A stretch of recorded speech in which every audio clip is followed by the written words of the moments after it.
A devastating scene outside Minneapolis after a house fire here with 4 people found dead inside.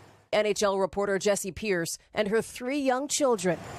Officials say neighbors called 911 early Saturday morning when they saw flames coming out of the roof. The fire chief saying our hearts ache for all those involved in this tragedy. Neighbors in shock. They were good kids. No, it's sad. Pierce, who was 37, covered the Minnesota Wild for more than a decade, a fixture at games, with the team calling her a dedicated ambassador for the game of hockey and a kind, compassionate person that cared deeply about her family and those around her. Tonight, a longtime hockey reporter and her 3 children have been killed in a house fire. Jessi Pierce covered the Minnesota Wild for NHL.com for a decade. She had just posted these photos with her children on Friday. Saturday morning, neighbors calling 911, firefighters finding Pierce's home in flames and 4 bodies inside, the mother and her children. Pierce's husband was out of town on business. A GoFundMe has now been set up to help him.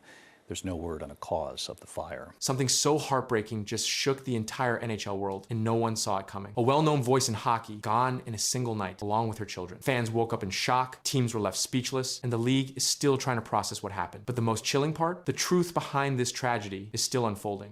Tonight, the state of hockey is mourning the loss of a White Bear Lake family. The condolences pouring in as the National Hockey League confirms the death of sports writer Jessi Pierce and her 3 children. Pierce and her kids were found dead during an early morning house fire in White Bear Lake. Renee Cooper has been working to learn more about what happened and hearing from people who were close to her. Renee, we've just seen an outpouring of support. Yeah, from all over the place. I mean, Jessi Pierce is a sports writer for NHL.com, a podcast host, and a contributor here at Hubbard Broadcasting.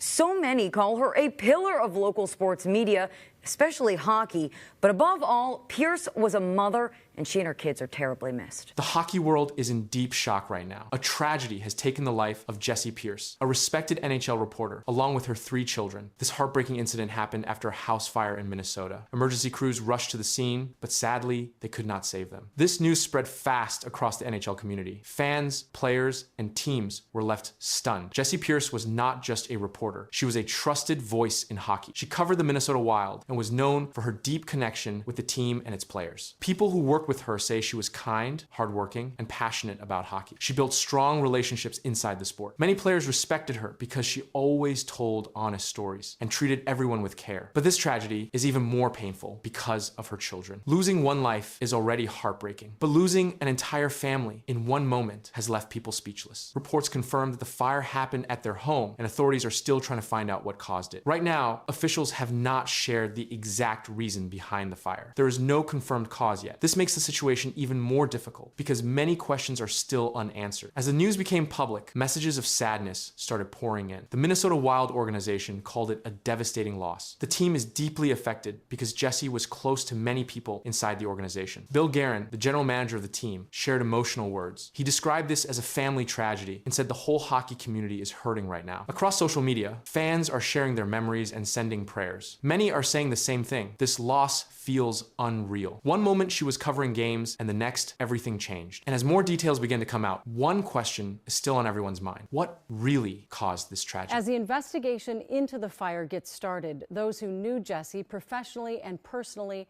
are remembering her. As the investigation continues, officials are carefully looking into what caused the fire. Right now, they have not confirmed the exact reason. This has left many people waiting for answers. Fires like this can happen for many reasons, but until authorities speak, nothing is certain. That silence is making the situation even heavier for fans and the hockey world. What makes this tragedy even more painful is how sudden it was. Just days before, Jessi Pierce was doing what she loved. She was covering hockey, sharing stories, and staying close to the game. No one expected that everything would change overnight. The Minnesota Wild are now dealing with more than just hockey. This is personal for them. Many players and staff knew Jessi not just as a reporter, but as a friend. The team is now standing together, supporting each other during this painful time. Around the NHL, teams and reporters are also reacting. Many have shared messages of support and sadness. Some are calling this one of the darkest moments for the hockey media community. It shows how close people in this sport really are. Fans are also playing a big role right now.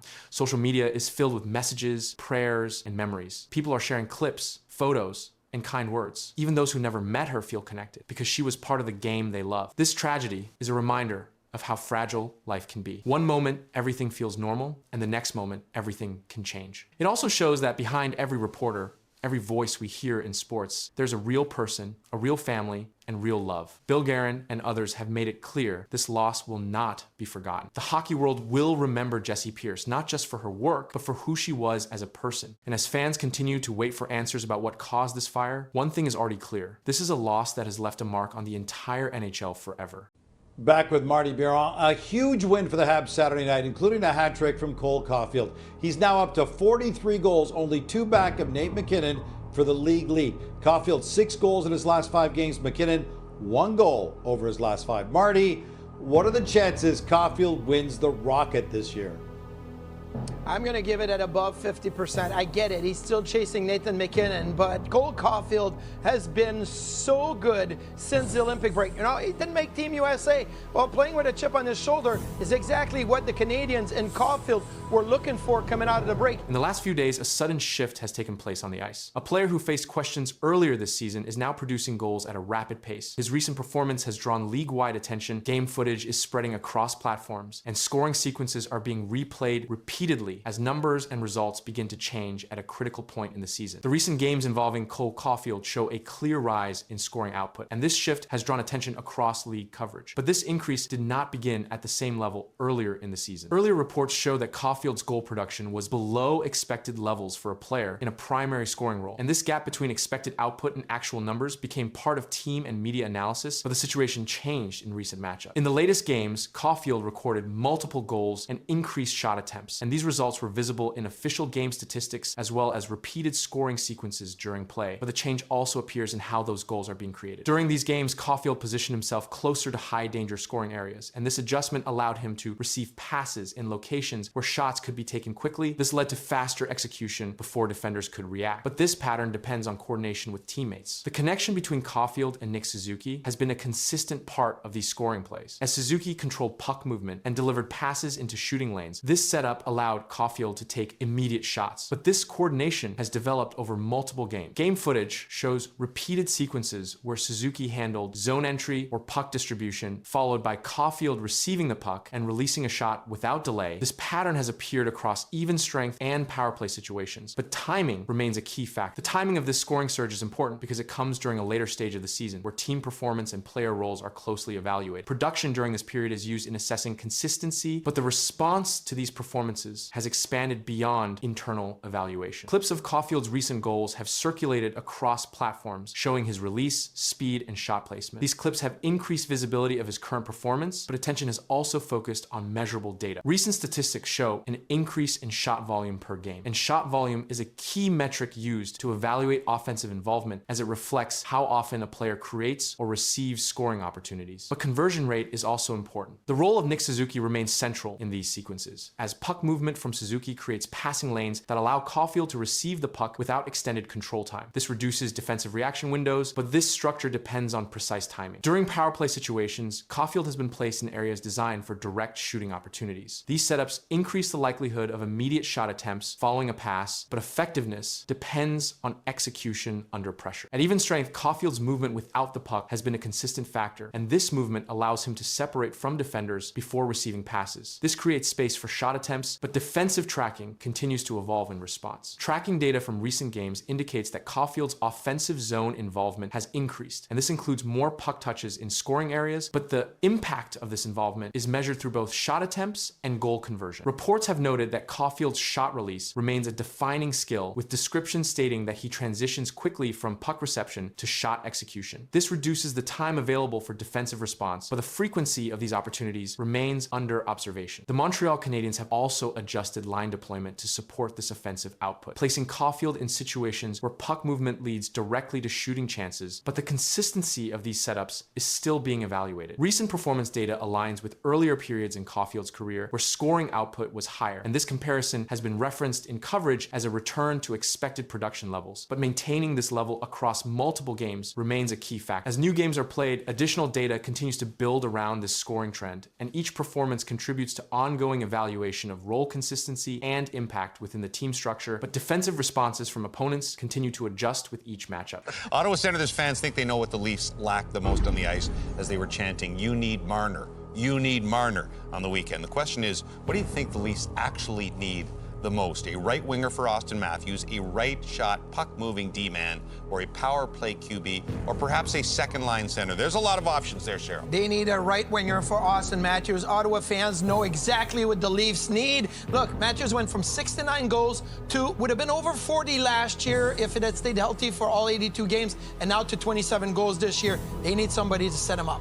The Toronto Maple Leafs are facing a moment that could change everything. Behind the scenes, pressure is building around one of their biggest stars, Mitch Marner. His name is now at the center of growing trade talk, fueled by contract weight and playoff results. At the same time, concerns around team form and key player performance are rising, and what happens next could reshape the entire franchise. The discussion around Mitch Marner has intensified as the Toronto Maple Leafs move closer to the playoffs. Marner is one of the highest paid players on the team, with a contract valued at approximately $10.9 million per season. That number places him among the top earners in the NHL. His performance during the regular season has remained consistent, with multiple seasons reaching over 90 points. He's also used in key situations, including power play and penalty kill. At the same time, the Maple Leafs are dealing with an inconsistent run of form. Recent games have shown gaps in defense and missed chances in key moments, and these results have increased pressure on the team as the playoff window gets closer. Performance in this stage is being closely watched across the league. Attention has also shifted toward Austin Matthews. Matthews remains one of the top goal scorers in the NHL, but recent games have raised concerns about production consistency. In high-pressure situations, expectations remain high due to his role and scoring history, and any drop in output becomes part of the broader discussion around team performance. However, the focus quickly returns to playoff performance. In recent years, Toronto has faced early exits despite strong regular season records, and this pattern has led to increased scrutiny of the team's core players. This group has remained together for several seasons, but results in the postseason have not matched expectations. Salary cap structure is a major factor in this situation. The NHL operates under a strict salary cap system which limits how much teams can spend. A large portion of Toronto's cap is allocated to a small number of players, and this reduces flexibility when trying to improve other areas of the roster, such as defense or depth scoring. Analysts have pointed out that teams with more balanced cap distribution often perform better in the playoffs. Media coverage has reflected this concern. Reports have stated that teams must evaluate whether their current structure can lead to success. One broadcast analysis noted that allocating a large percentage of the cap to a few players creates pressure for immediate results. And this statement aligns with Toronto's current situation as expectations continue to rise. The trade discussion around Mitch Marner is also connected to market value across the NHL. Marner is still in his prime years and is considered one of the top playmakers in the league. His ability to assist, control puck movement, and create offensive chances makes him a high value asset. And if made available, multiple teams would likely show interest based on these measurable skills. Reports from insiders indicate that any potential move would focus on roster balance. A trade involving Marner could return defensive players, draft picks, or multiple roster pieces, and this type of return is often used to address depth issues. Teams that have succeeded in recent playoffs have shown stronger balance between offense and defense, and this comparison has been part of the current discussion surrounding Toronto. At the same time, there's no confirmation of any trade request or negotiation. The Maple Leafs organization has not released any official statement regarding plans to move. Marner and public comments from team management have remained focused on current performance and upcoming games. This follows standard practice during the season as teams avoid distractions before the playoffs. Current team performance continues to influence the situation. The Maple Leafs have shown strong offensive ability, but have also allowed goals in critical moments, and this pattern has been observed in recent games and has added pressure on both forwards and defense. Core players, including Marner and Matthews, remain central to these evaluations. The salary cap remains a central factor. The NHL cap system requires teams to plan several seasons ahead, and large contracts can limit options when trying to adjust the roster. Toronto's current cap structure has led to repeated discussion about whether changes are needed to improve playoff outcomes, and this discussion has been reported across multiple media outlets. League-wide trends also support this analysis. Teams that have won recent championships have often built depth across all lines, including defensive units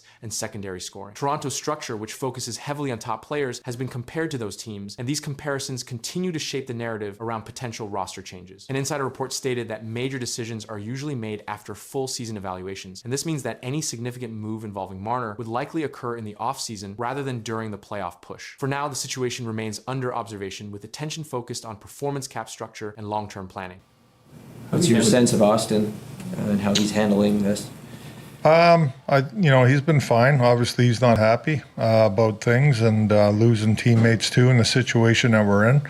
He's like everybody else. Nobody is happy with that. But like I said, we can't change that. We only can go forward here, and what we do on the ice is important, and how we play is important. The pressure on Austin Matthews is reaching another level in Toronto. The Toronto Maple Leafs captain has been one of the NHL's most reliable scorers for years, and the team's recent struggles have placed him directly at the center of a growing controversy. Comments from management and reactions across hockey media have only increased the attention, and now the story around Matthews is taking another turn. The recent struggles of the Toronto Maple Leafs have pushed team captain Austin Matthews into the center of a growing discussion across NHL media. Toronto entered the season with high expectations after several strong offensive seasons led by Matthews. He previously recorded multiple 50-goal seasons and won the Rocket Richard Trophy as the league's top goal scorer. Because of those numbers, Matthews has remained one of the most visible players in the NHL. During the current stretch of games, Toronto lost several key matchups and slipped in the standings, and the drop in results increased pressure on both the coaching staff and the team's core players. As Captain Matthews became the primary focus of that attention, his scoring pace slowed compared to earlier parts of the season, and analysts began tracking his production during each game of the losing run. The situation drew direct comments from Toronto Maple Leafs general manager Brad Treliving. During an interview covered by Maple Leafs media outlets, Treliving addressed Matthews' performance and the broader team structure. Treliving said Austin is entering his prime, but the team needs to find ways to support. The statement shifted part of the conversation toward the roster around Matthews, rather than placing responsibility on the captain alone. Treliving's remarks also confirmed that the organization still views Matthews as a central player in Toronto's long-term plan. Matthews signed a major contract extension with the Maple Leafs, keeping him as the face of the franchise for the coming seasons. His role as captain places him at the front of both the team's offense and its public leadership during difficult periods. Matthews responded to the losing stretch during interviews following recent games, and he spoke about the team's need to regain momentum as the schedule continued. Matthews said the team must focus on effort and compete harder every night, and he also explained that players needed to control what we can control and keep pushing. Those comments reflected the message coming from the Leafs captain as the team attempted to recover points in the standings. As the losing stretch continued, the discussion around Austin Matthews moved beyond scoring numbers and into leadership. Matthews became captain of the Toronto Maple Leafs before the start of the current season, which placed him in the role of the main voice for the team during both wins and losses. That position carries responsibility inside the locker room and also in front of the media. During the recent slump, Matthews continued appearing in post-game interviews where questions focused on the team's performance and direction. At the same time, Toronto's position in the standings became another measurable part of the story. The Maple Leafs had entered the season expected to compete near the top of the Atlantic Division, but instead, the team dropped several games in a short span, which reduced their margin in the playoff race. Each loss increased pressure on the roster and coaching staff as the schedule moved forward. Brad Treliving addressed the situation again while discussing the team's overall performance. In the same coverage where he spoke about Matthews, Treliving said the situation hasn't worked right. His comment referred to the team's results during the losing run, and the general manager avoided blaming a single player and instead pointed to the broader structure of the roster and the need for better results across the lineup. While those remarks circulated through hockey media, another topic surrounding Matthews appeared in reports. A former Maple Leafs player criticized Matthews for using an iPad on the bench during games. The device is commonly used by players and coaches to review shifts and analyze plays during NHL games. However, the criticism gained attention after the former player described the habit by saying it was like an addiction, and the comment quickly spread across hockey discussion platforms. The reaction added another layer of attention around the Leafs captain during the same stretch of games. Matthews remained one of the most productive players on the roster, despite the team's results. His career statistics still place him among the league's leading goal scorers over the past several seasons, and because of that history, every game during the slump drew closer analysis of his shots, scoring chances, and time on ice. At the same time, the Maple Leafs faced issues across several parts of their lineup. Defensive breakdowns allowed opponents to score multiple goals in recent games, and offensive support from other lines also declined during the stretch. Those factors combined to create the results that pushed the team further down the standings. Inside the locker room, Matthews continued delivering the same message about effort and response, but with every loss added to the schedule, pressure surrounding the captain and the Maple Leafs organization continued to grow.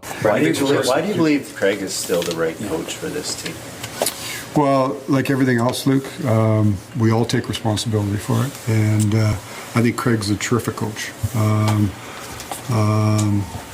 It hasn't worked, right? So when it doesn't work, we all share blame, and we all share responsibility in it, right? So it starts with myself, it's the coaches, it's the players. Pressure is exploding around the Toronto Maple Leafs, and the team is suddenly under intense attention across the National Hockey League. A difficult losing streak pushed the organization into the spotlight, and criticism began spreading quickly across hockey media. Then, the general manager stepped forward and said something that surprised many reporters. Brad Treliving spoke openly about the struggles, the coach, and who should carry the blame. What he revealed about Craig Berube changed the conversation inside Toronto. Listen, I'll answer all the questions and take responsibility for our season. I don't look at today as the autopsy day. We've got 19 games to go.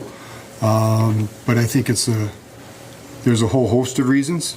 I'll take responsibility. You know, we met earlier in the year through about the 20 game mark where we got off to a slow start. And again, the failures here start with me.